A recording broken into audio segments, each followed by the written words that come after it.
બોલીએ કૃષ્ણ કનૈયા લાલ કી જય. આજના શુભ દિને તમામ શ્રોતાજનોને મારા હૃદયભાવપૂર્વક જય શ્રી કૃષ્ણ. એક વખત અકબર બાદશાહના દરબારની અંદર તાનસેન અને બૈજુ આ બંને વચ્ચે સ્પર્ધા ચાલતી હતી ગાવાની, એટલે ત્યાં ગયા. અને આ જે તાનસેન હતો એને મલ્હાર રાગ ગાયો.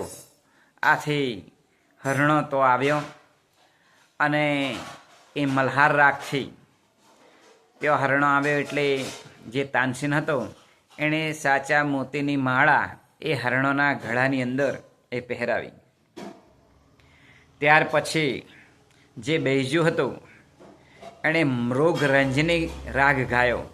આથી એ મૃગલો એટલે કે હરણો એ પાછો આવ્યો અને જે મોતીની માળા તાનસેને પહેરાવી હતી એ મોતીની માળા કાઢી અને બાદશાહના હાથમાં આપી. એટલે બાદશાહ એ ખૂબ ખુશ થઈ ગયા અને એ બૈજુને પણ ઇનામ આપ્યું અને જે તાનસેન હતો એને પણ અકબરે ઇનામ આપ્યું. ત્યાર પછી કેટલાક વિરોધીઓએ જે તાનસેન હતો એને દીપક રાગ ગાવા માટે એ કહ્યું કે જે બાદશાહને કહ્યું, અકબર બાદશાહને વિરોધીઓએ, કોના? તાનસેનના, કે જો એ દીપક રાગ ગાવા માટે તમે એમનું આહ્વાન કરો. એટલે અકબરે તાનસેનને બોલાવ્યો અને એને કહ્યું કે તમે દીપક રાગ ગાઓ. ત્યારે આ તાનસેને એમની પોતાની દીકરી પણ બોલાવી અને એને મલ્હાર રાગ ગાવા કહ્યું. કારણ કે તાનસેન એ જ્યારે દીપક રાગ ગાય ત્યારે અગ્નિએ પ્રજ્વલિત થતો હોય છે અને અગ્નિને શાંત કરવા માટે એ મલ્હાર રાગની પણ જરૂર પડતી હોય છે. એટલે તાનસેને તેની દીકરીને પણ બોલાવી. હવે વિરોધીઓએ આવું કહ્યું હતું. કોને? અકબરને કહ્યું હતું. એટલે અકબરે તાનસેનને બોલાવ્યો અને તાનસેનને બોલાવીને એમને કહ્યું કે તમે દીપક રાગ ગાઓ. એટલે તાનસેન એ દીપક રાગ ગાવા લાગ્યો. એવા સમયે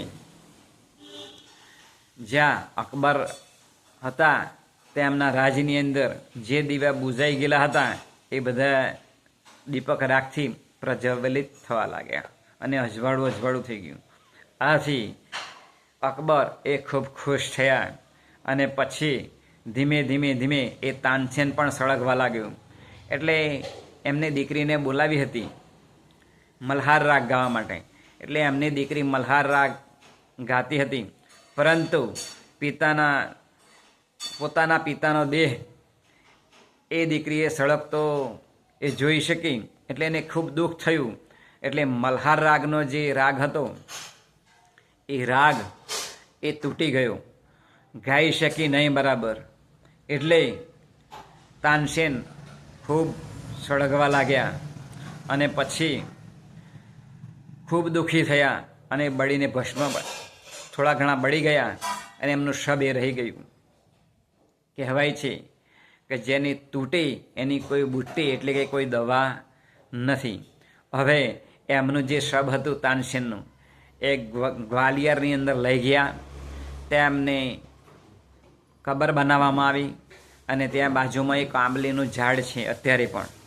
એ આંબલીના ઝાડના પાન જે કોઈ આરોગે એટલે કે ખાય તો તેનો કંઠ ગાવાનો એ સારો થાય એમ કહેવામાં આવે છે. કે જો વિરોધીઓએ આ તાનસેનને જો ગાવા ના કહ્યું હોત તો એ પોતે બળી ગયો ન હોત.